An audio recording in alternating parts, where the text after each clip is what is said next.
Boa tarde. Estamos começando mais um Contraponto, o programa que problematiza e discute as questões que foram destaques na mídia ao longo desta semana. E no programa de hoje, mais uma vez, contamos com a presença de nossos 3 professores. Um deles, do curso de Direito, o professor Paulo Ferroni. Também está conosco o professor José Maria Pereira, da Economia, e finalmente o professor Alexandre Macari, do curso de História, todos aqui do Centro Universitário Franciscano. No programa de hoje, nós temos 3 temas que serão assim discutidos, debatidos por essa mesa. O primeiro deles vai falar sobre o chimarrão, né? Um aspecto cultural da cultura do Rio Grande do Sul que está mais caro, mas que por enquanto não intimida o consumidor gaúcho. Na sequência, vamos falar sobre o dólar, que dispara e pode chegar a R$ 2,70 nos próximos meses.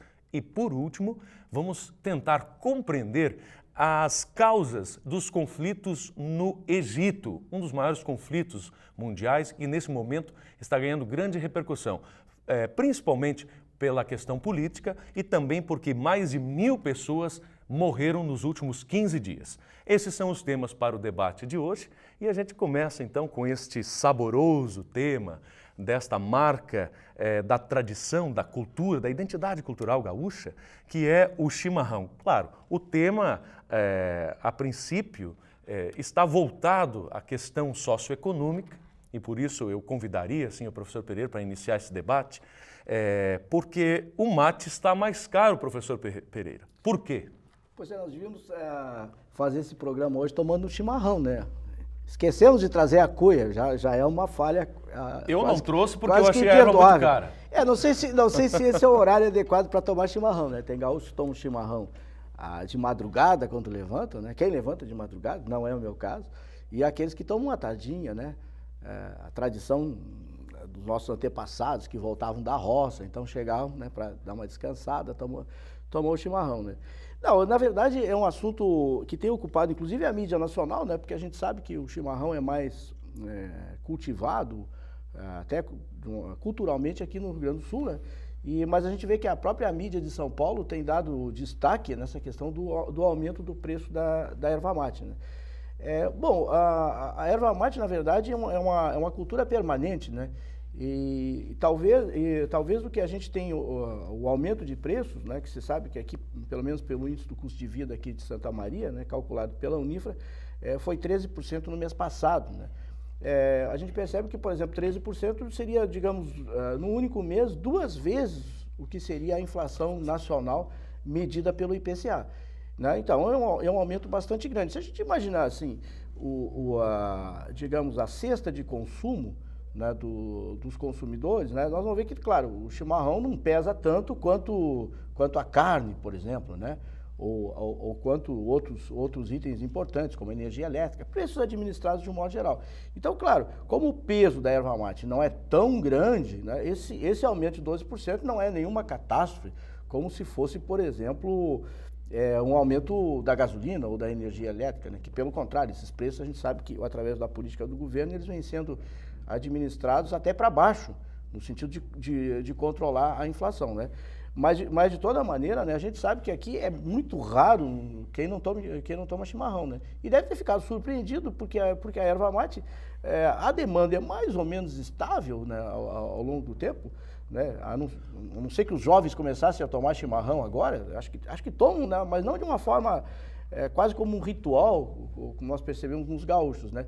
Então, como eu vi numa reportagem, quer dizer, ninguém vai deixar de tomar chimarrão, e aqueles que têm hábitos, né, já arraigados ao longo dos anos, não vão deixar de tomar chimarrão, mas vai pesar um pouquinho mais no bolso. Agora teria que ver, talvez mais a médio e longo prazo, como incentivar o aumento da oferta de erva mate para poder baixar o preço do nosso bom e velho chimarrão. É uma questão que vai ao encontro, talvez de encontro à tradição, é a questão cultural. O professor Alexandre talvez possa falar para a gente sobre isso. Quer dizer, o gaúcho traz no cultivo do seu dia a dia, não é, desde os primórdios aí da constituição deste estado, não é, a erva mate como um símbolo, né, da nossa identidade, né?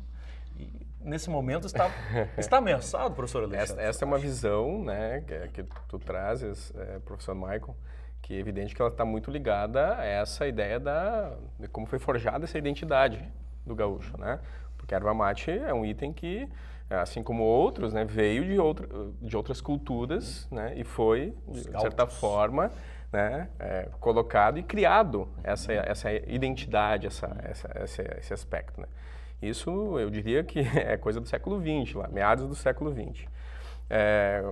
Eu sou um item raro, então, professor Pereira. Muito como? Porque eu sou um gaúcho que não toma chimarrão. Não toma. Pois é isso que eu falei. Não sei se a nova geração toma tanto chimarrão quanto, eu não diria a velha geração, né? Digamos a geração mais experiente. Eu creio que, assim, pode passar de pai para filho, dentro daquela ideia da família e tal, né? Meus pais, por exemplo, tomam chimarrão naqueles horários bem cedo da manhã. É que talvez nas cidades, a tribulação do cotidiano e tal, as pessoas, chimarrão demora um pouquinho para preparar e tudo mais, talvez isso explique um pouco E claro, tem a questão da sociabilidade, né? Espaço de sociabilidade. Eu faço sociabilidade por outros meios, não pela questão do chimarrão. Né? Então, virtual. Pode ser virtual, também, né? Não, mas pode ser virtual, pode ser um bate-papo num bar. Não, eu falei isso porque tá com o tablet aqui do lado, né? Quer dizer, podia ter uma coisa de chimarrão, tem um tablet, mas como o mundo tá mudando. Professor Pereira, assim, ó, portanto, a minha esposa toma chimarrão e tal, mas não com a frequência, assim, digamos, todo dia, não. Justamente, talvez porque tem essa questão do preparo, né? E da própria troca, né? Tomar chimarrão sozinho, eu conheço muitos que fazem, né? Mas né, não é tão usual. Eu penso assim, o chimarrão, a erva mate, no caso, né? Eu perguntaria até, né? Faz parte da cesta básica do consumidor brasileiro?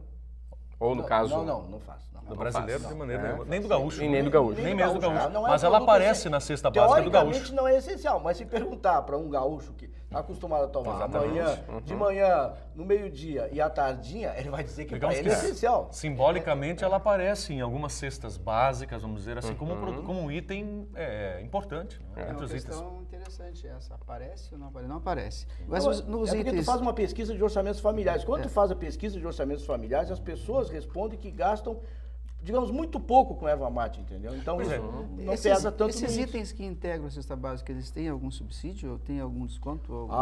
Recentemente houve uma isenção de impostos na cesta básica, né?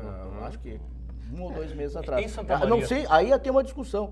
O governo federal abriu mão de impostos da cesta básica, mas a gente não tem garantias, e parece que não ocorreu, que isso realmente foi transferido para o consumidor. Pode ter aumentado a margem de lucro, sobretudo do intermediário. Né? O senhor toma chimarrão, professor? Sim, eventualmente. Eventualmente? O chimarrão é a companhia do gaúcho. Faz parte da sua cesta básica? É a histórica companhia do gaúcho. Mas é mais importante por esses momentos que ele proporciona de interlocução, de reflexão, de troca de experiências, do grupo que está próximo, né? Permite que pais e filhos conversem, que os patrões e empregados conversem, que dialoguem sobre os problemas do dia. Esses momentos são importantes e a gente abriu mão. E o chimarrão é símbolo dessa companhia que às vezes é solitária. É ele e o gaúcho. Né? E me chama a atenção a redução de tributos acerca da cesta básica. Eu acho que essa crise do preço do chimarrão, da erva mate, digo, ela é passageira. Mas se não for, por que não pensar em uma questão de política pública? Porque ele traz tantos benefícios, eu estava verificando, ele tem cafeína, que age sobre o sistema nervoso, né? Tem vitaminas do complexo B, vitamina C e E, agem na defesa do organismo, repara tecidos, tem sais minerais, ajudam o trabalho do coração, a circulação do sangue, enfim. Quer dizer, é uma questão tecnicamente possível de ser tratada como política pública.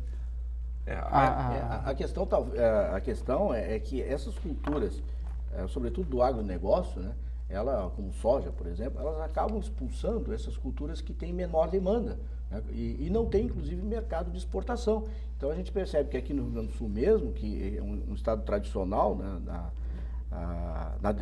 na demanda de erva mate, é uma região muito pequena, eu acho que hoje planta erva mate, né? Como tudo, a gente vê a agricultura... acho que é mais no Paraná, né? Mais o Paraná, indo mais para o Paraná. A gente tem essa região de Venâncio Aires aqui, que eu acho que Mas o consumo todo do Cone Sul aqui, né? Argentina, Paraguai, todo mundo consome. Mato Grosso do Sul, muitos gaúchos que estão, enfim, no Brasil inteiro, né? Que migraram a questão da para a erva Bahia. mate, eu dizia antes do início do programa, eu posso falar como filho de produtor e neto também de produtor, trabalhei com erva mate já também, né? Talvez o meu primeiro emprego tenha sido numa ervateira, onde não com carteira assinada ainda, mas um momento assim de buscar uma atividade, uma renda extra assim para pagamento de estudos, etc. Né? Foi uma indústria de erva mate e vivi entre os ervais, digamos assim. Meus pais ainda moram, como se diz na linguagem popular, para fora. Nessa região, né? Aqui de Venâncio Aires? Na região de Venâncio, né? Meus pais são de Venâncio Aires, considerada capital nacional do chimarrão, mas ela carrega esse nome, o nosso município lá. O município é ainda pequeno, cerca de 70 mil habitantes, mas pujante, né? Com uma economia voltada para a indústria fumageira, não é? Também o setor metal mecânico se desenvolve com muita força lá hoje. Há um investimento forte de algumas indústrias da região metropolitana ali pela proximidade, 125 quilômetros de Porto Alegre, né? Com possibilidade de você ir a Lajeado e ir pela BR-386 até Porto Alegre em 1h40 minutos no máximo, e pela 287, a mesma que liga a Santa Maria, em 1h30 minutos tranquilamente de carro, né? Mas enfim, o município, conhecido como capital nacional do chimarrão, tem como característica os seus grandes ervais. E também a qualidade da erva mate que lá era produzida.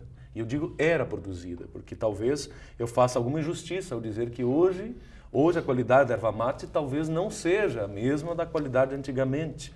E talvez não alcance a qualidade, por exemplo, da erva mate produzida na região de Erechim, ou na região de Barão de Cotegipe, ou mesmo na região de Arvorezinha, que é uma região bem serrana, nas proximidades ali, já quase chegando em Bento Gonçalves, mas entre Lajeado, os municípios de Encantado, Guaporé. Né? Ali, a região mais alta, existem muitos matos, e a erva mate ali ela é chamada erva mate nativa, aquela que se constituiu dentro dos matagais, e ela tem um gosto diferente, um gosto diferenciado, porque ela não pega a árvore, né, da erva mate, ela não pega tanto sol. Então ela tem um gosto mais forte, né, mas ela é mais amarga também. Né? Mas assim, a erva mate comum que nós tomamos no dia a dia se chama, do tipo Ilexis paraguaiensis. Né? Essa é a erva mate mais comum que nós encontramos no supermercado, diferentes marcas e diferentes preços. Esse aumento, eu diria assim, eu vejo com muita alegria esse aumento, quer dizer... Do ponto de vista do produtor, exato. Se realmente está sendo repassado. Pois né? Quer dizer, essa, porque não sei se... essa é uma questão assim, é um levantamento que eu tentei fazer. Já que nós estamos tendo uma aula aqui sobre a cultura de erva mate, eu não estou fazendo nenhuma provocação, a gente está aprendendo aqui. Eu queria te perguntar o seguinte, quanto tempo leva a maturação para chegar numa safra assim? Porque é uma cultura permanente, né? Exato. Logo nos primeiros 3 ou 4 anos, você já pode podar alguns galhos de erva mate. Mas não é? Porque como é que ela começa, por exemplo, a produzir mesmo a folha? A partir do 5º ano, a folha já está em condições. Pois é, então é mais ou menos parecido com o café, entendeu? É uma cultura permanente que tu tem que fazer um investimento prévio há 4, 5 anos atrás. Então, na verdade, os efeitos que nós estamos sentindo agora no preço da erva mate é uma consequência de decisões que foram tomadas no passado. Né? O investimento, por isso que para recuperar a oferta não é tão simples assim. Muitos migraram de uma cultura para outra, é isso? Uma política, sim, porque tu tem que esperar a árvorezinha crescer e chegar no ponto certo. Então, é mais ou menos como o café, não tem como aumentar a oferta de uma hora para outra de erva mate. Então tem que ser, eu acho que esse é um grande problema que a gente tem no Brasil, de não haver uma política agrícola. Né? Essa política ela é errática. Ora, no ano incentiva um produto que faltou, no outro ano deixa de incentivar e assim por diante. Então fica nesse zigue-zague e acaba se refletindo nos preços. Em Venâncio Aires, na década de 90, professor Pereira, muitos ervais foram arrancados. Por quê?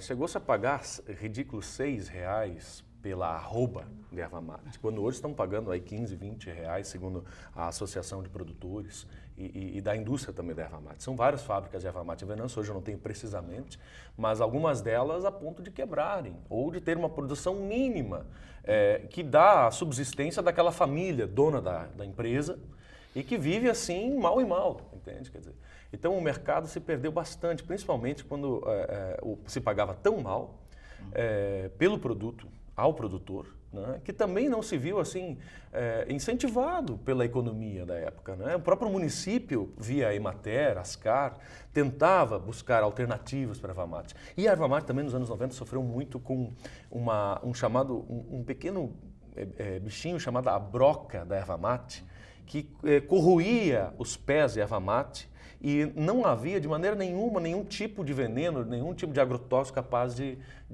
acabar com esse problema. E aí as pesquisas foram feitas, inclusive, um vizinho meu descobriu de uma maneira assim, sem nenhuma intenção, ele tinha uma criação de galinhas, e entre essas galinhas havia a chamada galinha da Angola.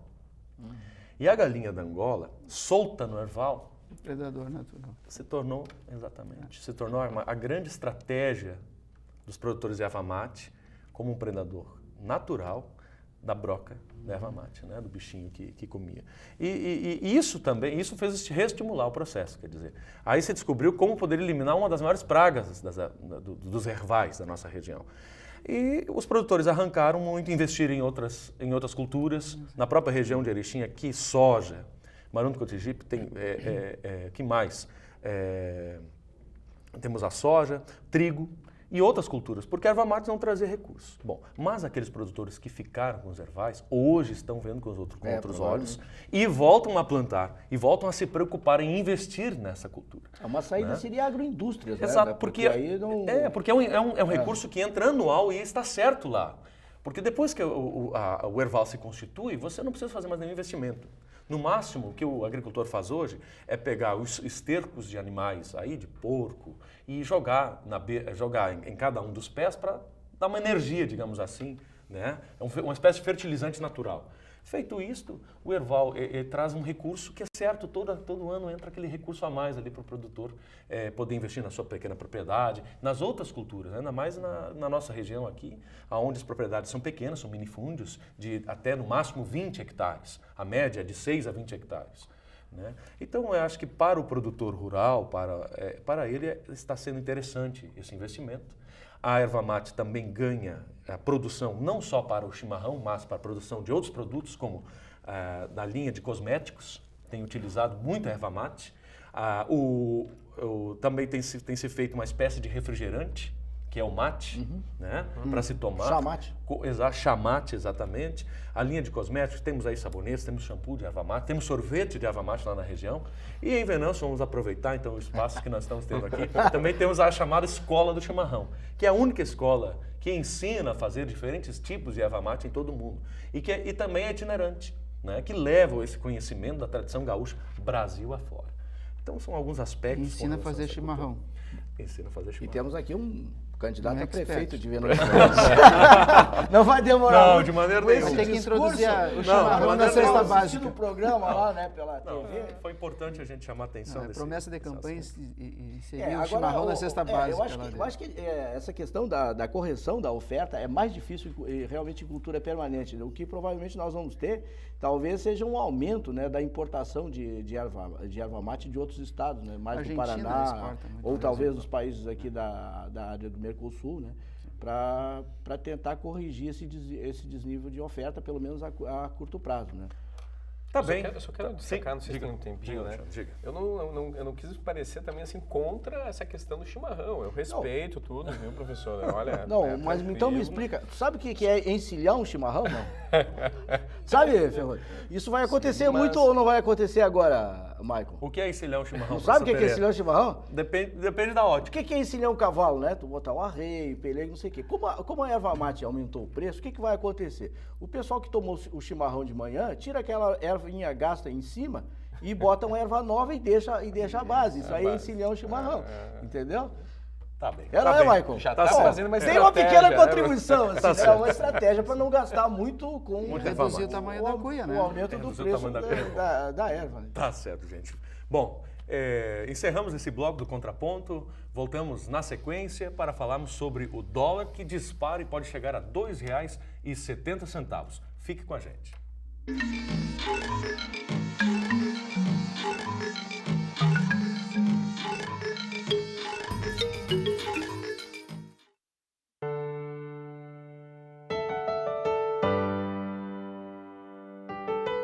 mais de 70 anos, o Lar de Joaquina educa e ajuda crianças em situação de risco.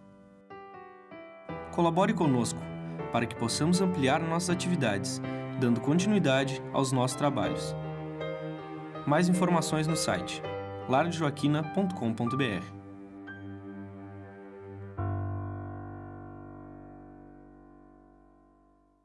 Lixo fora do lugar prejudica o equilíbrio ambiental. Faça sua parte, coloque o lixo no seu devido lugar. Você sabia que o lixo é um dos maiores responsáveis pelos alagamentos do país? Faça sua parte, coloque o lixo no seu devido lugar. A ONG Infância Ação já ajudou muitas crianças e precisa de você para continuar ajudando. Conheça a ONG e venha ajudar você também. ONG Infância Ação, o bom é ser criança. Acesse e conheça onginfancia.org. As pessoas dizem assim, tu é lixeira. Eu não sou lixeira. Eu sou reciclador. O catador e o reciclador é uma profissão. As pessoas sobrevivem desse material reciclável. Tu é uma cidadã como os outros, tu tem conta, tu trabalha para isso, né? Então a gente tem uma família atrás da gente, né? Mais um bom motivo para você separar o seu lixo. Selecionadores de materiais recicláveis. Incentive esta profissão.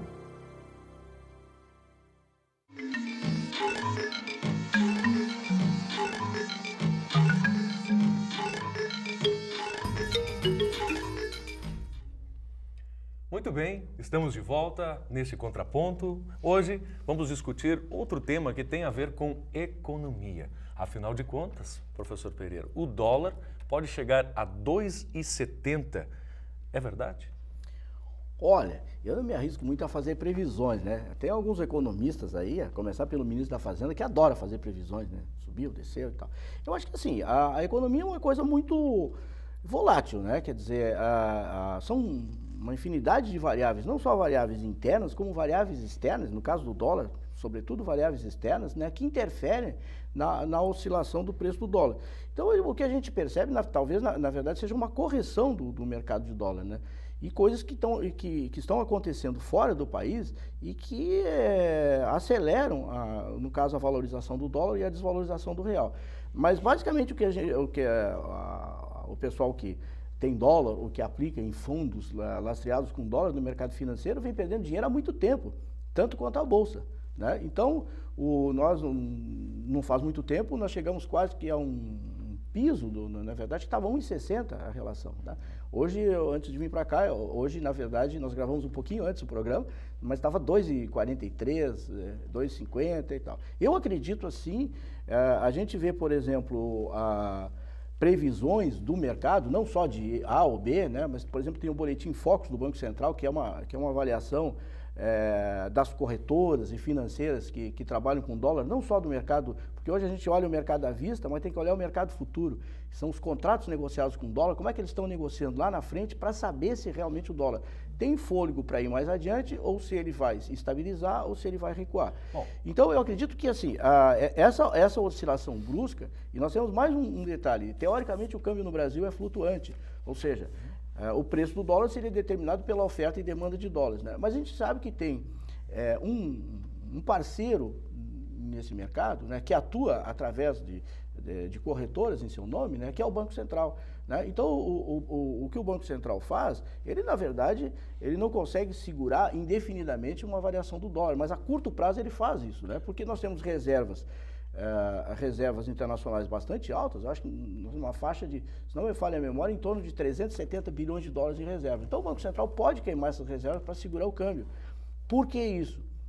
Não para proteger, né, o pessoal que tem dinheiro aplicado em dólar, mas para proteger, sobretudo, empresas, né, que têm contratos de importação em dólar e para dar uma oportunidade de, eventualmente, elas poderem liquidar esses contratos ou coisa parecida, né? Porque senão essas empresas podem até quebrar numa oscilação muito brusca do dólar, né? Eu quero lembrar, por exemplo, a questão aqui da Sadia, que especulava muito no mercado futuro de dólar.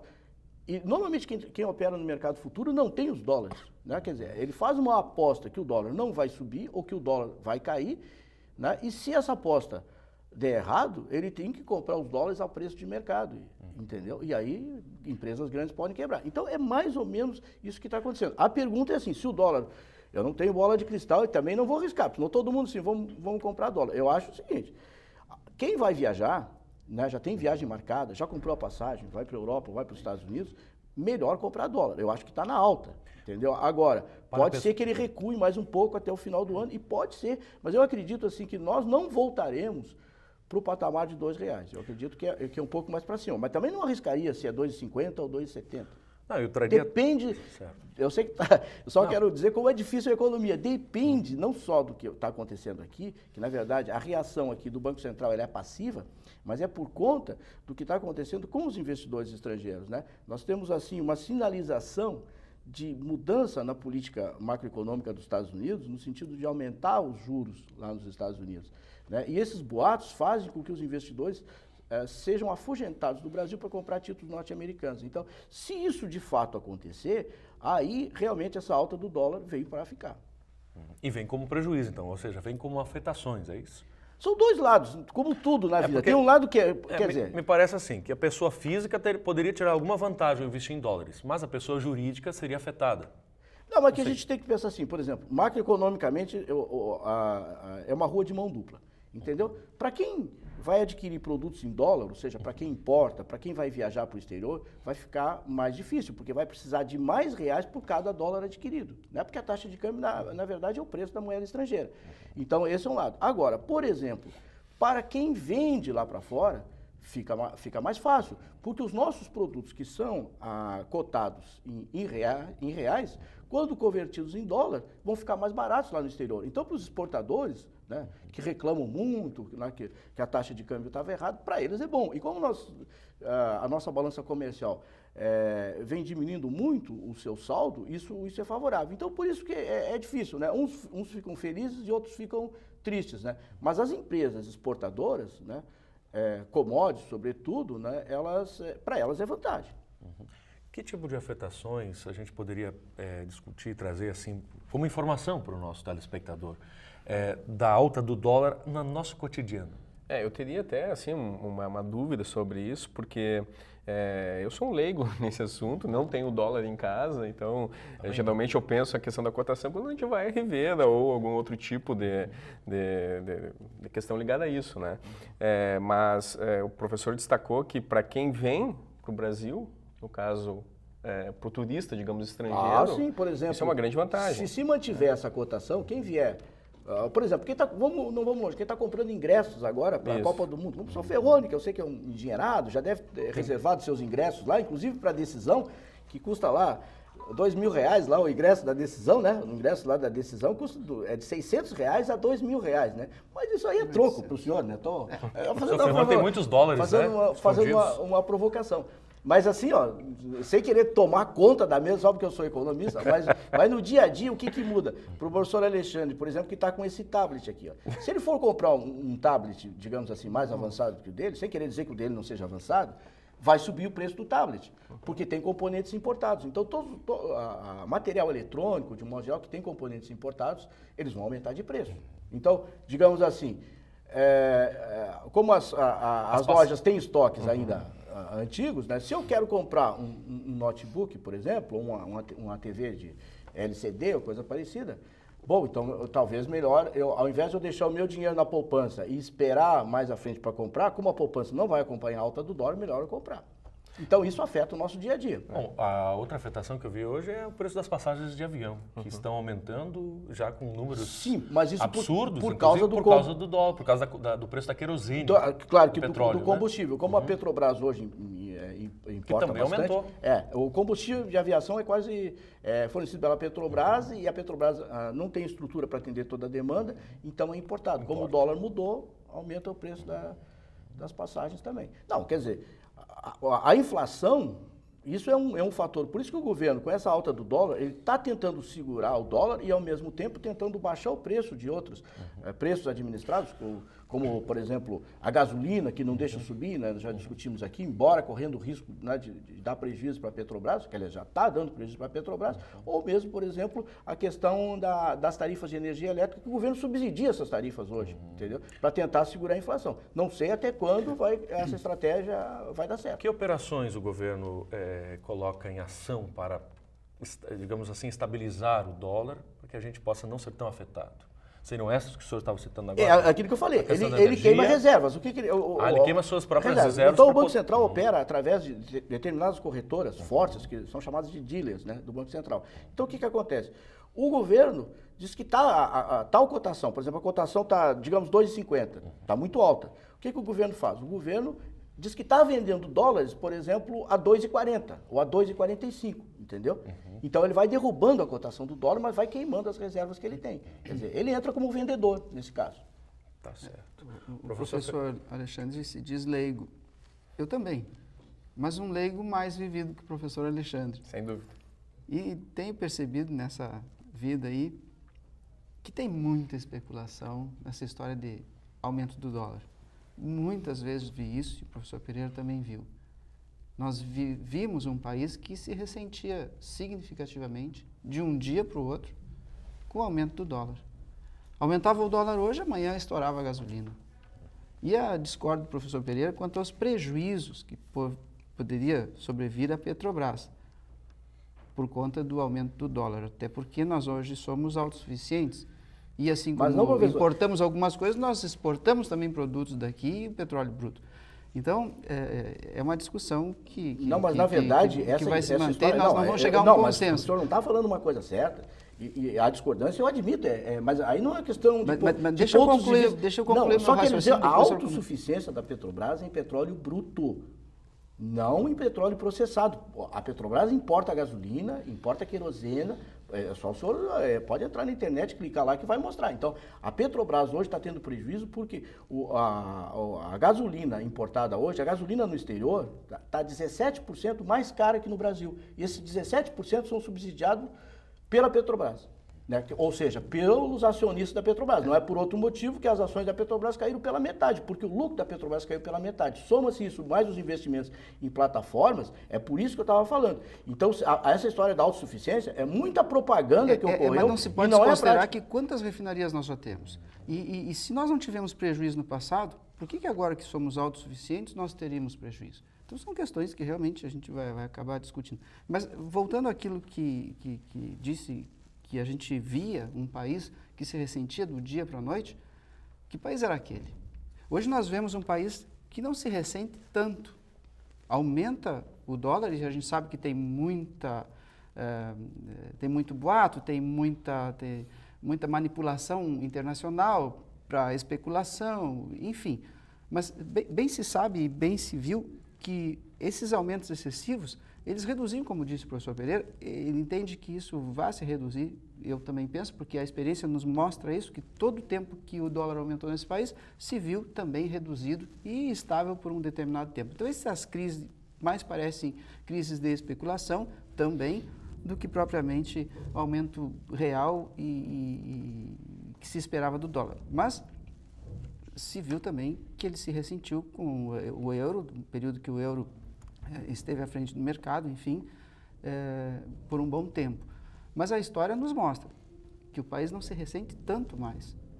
Há aumentos, mas não são os mesmos aumentos que havia num tempo passado, que era da noite para o dia. E a gente via a inflação estourar. Agora nós temos uma economia que é diferente. Ela consegue assimilar melhor isso e a gente não sofre tanto. Eu penso que seja passageiro, que ele vá se reduzir realmente por conta da experiência que a gente já tem. O professor Ferroni não gosta muito de dados objetivos, né? Eu falei das reservas. Por que isso que ele está falando é verdadeiro, entendeu? Mas não por uma questão de administração do governo, de posição ideológica, o que é que seja. Por dados reais. Quais são os dados reais? É as reservas externas que estão bastante altas.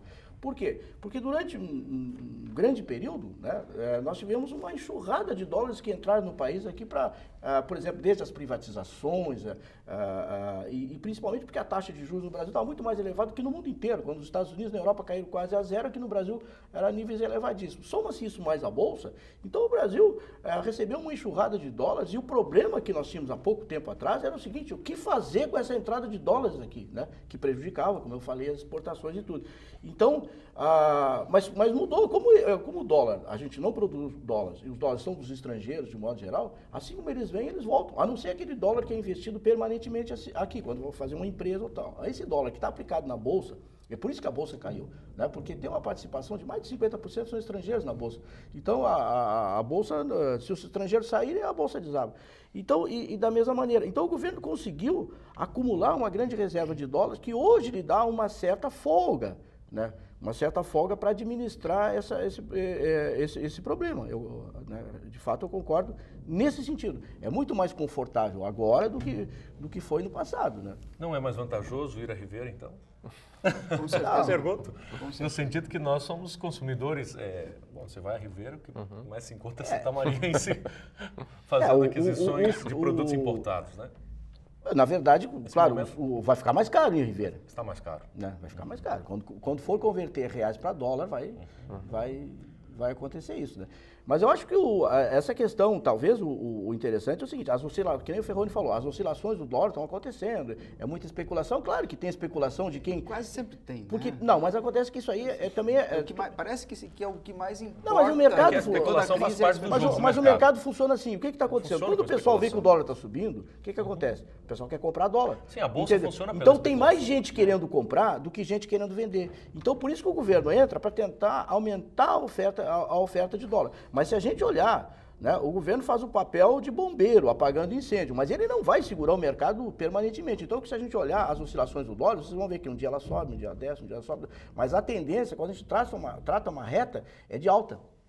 Então, é por isso que o mercado prevê um dólar muito mais alto no final do ano. Eu acredito nessa possibilidade também. Tá bem. Depois de uma aula sobre mercado e Uma dólar... aula de erva mate, não no é? bloco anterior. Tá, tudo bem. Nós vamos... É que a economia é um assunto chato, mas faz parte da vida de todo mundo. Tá a gente tem que conviver com isso, né? Certo. Nós vamos ao intervalo agora, professor Pereira. Voltamos na sequência para falarmos sobre os conflitos no Egito. Fique com a gente.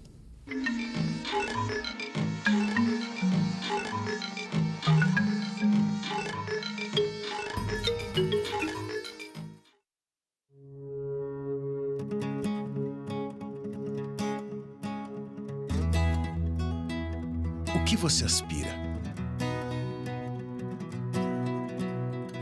Fazer sucesso? Pilotar uma nave? Entrar para a história? Fazer algo que ninguém nunca viu? Abraçar uma causa? Ter um filho? 2 filhos? Um monte de filhos? Correr o mundo? Voltar para casa? Aspirações, cada um tem as suas. Mas no fundo, o que todos nós aspiramos é a mesma coisa. Ser feliz. E ser feliz não é um destino. É uma jornada.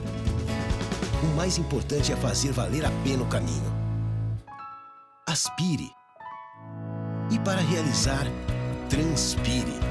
São as aspirações que inspiram as suas escolhas. E sejam quais forem as suas, nós podemos fazer a diferença para você chegar lá. Nós somos o Centro Universitário Franciscano e também temos grandes aspirações. Queremos ser uma universidade. Não mais uma universidade, mas a sua universidade. Queremos ser o ponto de partida para as suas aspirações e crescer junto com você. Você quer mais, nós também queremos. Queremos deixar marcas permanentes na sua história. Queremos fazer parte das suas conquistas.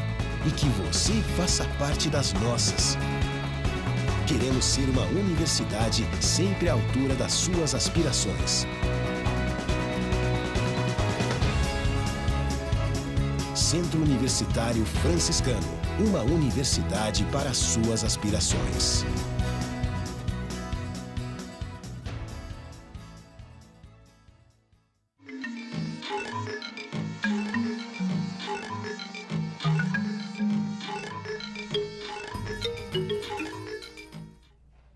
O Contraponto está de volta para o nosso último bloco, né? E o tema de agora vai, digamos assim, debater, pensar, refletir, entender as causas dos conflitos que estão acontecendo no Egito. Conflitos estes, professor Alexandre, podemos assim começar pelo senhor, conflitos esses que se arrastam historicamente por aquele país e por aquelas comunidades, vamos dizer assim, nós já temos um número de mais de 1.000 pessoas, de civis e militares mortos nos conflitos dos últimos 15 dias apenas, não é? Ou seja, um conflito sangrento que traz repercussões sociais para todo mundo, não é isso? Isso aí. Olha, é um tema delicado para ser discutido, mas eu penso que é importante a gente pensar algumas questões, principalmente que a mídia não toca muito no cotidiano, né? Se vê falar muito nessa questão, né, de mais de 1.000 mortos, na forma como ocorreu o golpe militar lá no Egito. Agora, pensar, né, a origem de toda essa problemática, eu penso que é uma questão que eu acho que é de interesse, né, para o cidadão brasileiro também. Porque, afinal de contas, quando nós pensamos sobre o que é o Egito, né, é um espaço muito exótico, na sua grande maioria, de reflexão, né? A gente vai pensar nas pirâmides, na Esfinge, né, na Cleópatra, nessas figuras que, né, ficaram incrustadas na mentalidade e, às vezes, distorcidas, inclusive da própria forma como se dá o foco, né? Agora, o Egito foi um grande espaço na Antiguidade Oriental, desde que Alexandre o Grande tomou posse de certas regiões e mais tarde o Império Romano acabou agregando o Egito dentro do seu grande espaço. Digamos que de lá para cá, né, houveram inúmeras transformações, mas o Egito nunca teve aquele esplendor que teve na Antiguidade Oriental na época dos faraós, enquanto constituição de império, inclusive. Se pensarmos essa explicação de origem, né, que está ligada lá na Antiguidade, passando pela expansão muçulmana, né, a partir de Maomé, pós já Império Romano, e as transformações culturais que houveram nessas regiões, né, não só do Egito, mas podemos pensar os países da costa do Mediterrâneo, costa africana lá no Mediterrâneo, né? Vamos ver que a influência cultural islâmica se deu de uma forma muito forte, né, e plena. Bom, com a ascensão do colonialismo português e espanhol, mas mais tarde, né, com o colonialismo francês, holandês e principalmente, no caso do Egito, britânico, a gente vai ver, né, que o interesse, principalmente naquela área ligada ao Canal de Suez, né, era econômico. Vai ter um fundo econômico, né, e vai ter um fundo justamente de... Sempre tem. E sempre tem, né, professor? Por isso a importância da economia, mas também tem uma questão de status de domínio político, né? Então, não se fala muito sobre os britânicos, né? Não se fala muito sobre os britânicos, que, enfim, que hoje... inclusive, saiu uma notícia hoje sobre a questão do Egito, que sofre uma crise econômica também e que, né, pede, por exemplo, uma certa aproximação com a administração norte-americana, mas também poderia fazer isso em relação aos países europeus. E a Inglaterra, principalmente. E a Inglaterra, né? Seu colonizador. Então, essa questão chave, às vezes, é deixada de lado e se foca principalmente na questão negativa das lutas, das mortes e na questão negativa da perspectiva das lutas que são travadas e são, digamos, dignas por parte dessa congregação que se forma, inclusive a própria Irmandade Muçulmana, né, que, claro, tem um fundamento ligado à questão do Alcorão e isso, para a nossa tradição ocidental, né, pode ter uma série de preconceitos, inclusive de formação religiosa, mas enquanto Egito, enquanto formado, enquanto retomado, digamos assim, na sua origem por parte dessa expansão muçulmana, isso sim, né, isso tem que ser levado em conta quando se pensa os conflitos hoje, né? Então, porque, né, é um conflito que se dá entre uma população muçulmana, né, e um não muçulmano, né, que chefiado, capitaneado pelos militares, mas que tem uma relação, né, de proximidade justamente com esses espaços ocidentais e que prevêem justamente uma forma maior de manter né, certos benefícios, né, que até a Primavera Árabe estavam tentando ser contidos e mantidos, né? Então, o próprio... Qual foi a questão axial? Acho que tem uma abordagem, Alexandre, interessante, talvez mais ampla da gente fazer dessa questão do conflito no Egito. Né? Porque o Egito tem um papel muito importante no tabuleiro político do Oriente Médio. Né? A gente sabe que o Egito é um país grande e era, até não muito tempo atrás, relativamente estável em relação a outras nações árabes, né? Que estava acontecendo. Então, eu me lembro, assim, vagamente, que tinha um presidente que ficou muito tempo no Egito, o sobrenome dele era Nasser, se não me engano, Nasser, né? Que ficou durante muito tempo, né? E depois... Década de 50. Década de 50, né? Mas ele ficou muito tempo. 50 e 60. 50 e 60, né? E o Egito, quer dizer, ficou bastante instável, com muita influência ocidental, né? Sobretudo dos Estados Unidos, né? Porque depois da formação do Estado de Israel, né? O Egito praticamente assumiu uma posição de neutralidade, enquanto que os outros países renegavam o Estado de Israel, e ainda renegam, né? Até hoje, né? E o Egito, pela sua importância, ficou sobre a área de influência norte-americana. Então, o que a gente percebe agora, né, quando teve o outro presidente saiu, né, foi retirado pelas manifestações de rua que ocorreram no Egito, aí entrou um presidente, acho que foi o primeiro presidente eleito, da Irmandade Muçulmana. Né? E esse presidente... Mohamed os nomes eu deixo por sua conta. Mohamed a gente acerta porque a maioria é Mohamed. Então, o que eu acho que aconteceu nesse processo? A gente percebeu uma certa hostilidade em relação a Israel, da Irmandade Muçulmana. Né? O que a gente percebeu isso nas suas frequentes manifestações, e até que ele começou a tomar algumas medidas um tanto... antipáticas o golpe militar? Não, eu digo antes do golpe militar agora. Antes do golpe militar, ele começou a tomar algumas medidas que contrariou a classe dominante, provavelmente os militares e tal, e ele recebeu um ultimato dos militares que ele deveria rever aquelas medidas. E ele, achando que tinha a base política de sustentação, recusou. E aí os militares, que no caso do Egito, tanto quanto eu sei, os militares lá, é como se fosse um país separado.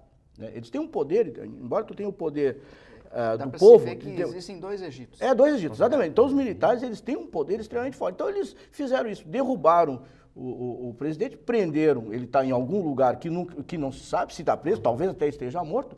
E eu quero, só para arrematar essa minha intervenção, eu não vou falar dos Estados Unidos, porque a gente está incluindo todo o povo e tal, mas a política externa norte-americana, onde é que ela está nesse lugar aí? Quer dizer, os Estados Unidos não são os grandes defensores da democracia, houve um golpe político, derrubaram o presidente, não se sabe nem se foi morto ou se não foi. E qual é a posição dos Estados Unidos?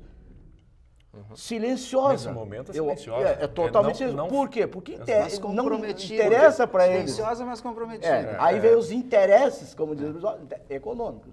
Deixa o professor Ferroni falar, senão Bem que se percebe mesmo dois Egitos, né? Desde a Primavera Árabe, como o professor referiu, Alexandre, que também foi o resultado de um movimento e uma insatisfação de muitos jovens. O país tinha, na época, quase que 60% de jovens e não concordavam mais com aquela manipulação política que sofria o Egito por conta das outras potências e interna.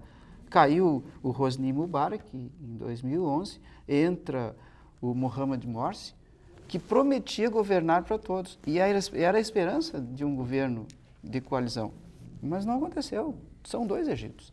E a Irmandade Muçulmana, que apoia o Hosni Mubarak, se vê com problemas para administrar, não consegue superar a crise econômica, não atendeu às expectativas, o povo vai às ruas novamente. Mas a grande questão é que agora assumem com violência, e a violência foi dos dois lados, os excessos, as intransigências, aconteceu dos dois lados. Quer dizer, o país não tem presidente que governe para os dois lados. Mas a força Está faltando isso. Mas a força bélica, né, que no caso os militares acionaram... Entra um e sai outro. Agora, esse militar que assumiu era primeiro-ministro do Hosni Mubarak, história, né, do antigo. Exato, porque muitos civis foram mortos num processo excessos, de arbitrariedades, exato, violência. Quer dizer, é importante a gente Que ressaltar não essa tem sentido questão. nenhum. Em acampamentos, E não né? vão conseguir Exato, em resolver. acampamentos. Não vão conseguir resolver assim. E o que vai acontecer daqui para frente? Precisamos de uma oposição no Egito. Que perspectiva a gente consegue enxergar à luz das informações que nós temos, professor Oposição aos Alexandre? dois. Eu acho que... Há uma previsão de novas eleições, é isto para 2014? Não se sabe quando. Não tem promessa de data. Não há promessa de data ainda? Porque, inclusive, uma revisão da Constituição. Não, haveria... O que eu li é que, se fosse aceito a proposta dos militares de colocar no poder o presidente da Suprema Corte, que certamente é comprometido, né? Eles fariam eleições no início do ano que vem. Né? Essa que é a ideia. Porque eu acho que a questão da democracia é uma coisa que depois que o pessoal respirou o ar da democracia, eu acho que não tem muito mais como voltar atrás. Acho que os militares, embora tenham... A não ser que eles queiram fazer uma chacina. Né? Que já está acontecendo. Sim, mas tem um limite. Na medida que o povo todo se revolta contra os militares... Já quebrou um antigo regime de quantas mas aí décadas? a gente tem que acreditar que as ditaduras são perenes e elas não são. Né? Elas sempre caem. Né? Demoram... talvez muito tempo, mas elas até mesmo no Oriente Médio elas estão caindo. Então a gente vê que aquilo ali é uma espécie de um castelo de cartas, né? Manifestações num país, né? Outro e não sei o quê, e na Líbia, e outros que nem têm manifestações já começam a programar eleições. Então acho que o Egito, pela importância que ele tem, como eu falei, no Oriente Médio, a importância política, né, na estratégia, inclusive norte-americana, eu acho que o que está segurando a posição norte-americana, como sempre, são os bastidores, que é a influência de Israel, sobretudo do mundo das finanças, e que interessa para eles colocar um governo no Egito subserviente aos interesses dos norte-americanos, o que dá quase no mesmo aos interesses de Israel. A população fica à mercê disso, né, desse jogo econômico. Não descobriu ainda o seu líder. E é isso que precisa acontecer. No momento que descobre, pode ser que aconteça uma coalizão aí. Tá certo, professor Ferroni, agradeço a sua participação, professor Pereira, professor Alexandre. Obrigado. Nós agradecemos também a sua audiência. Por aqui encerramos mais um Contraponto. Até a semana que vem.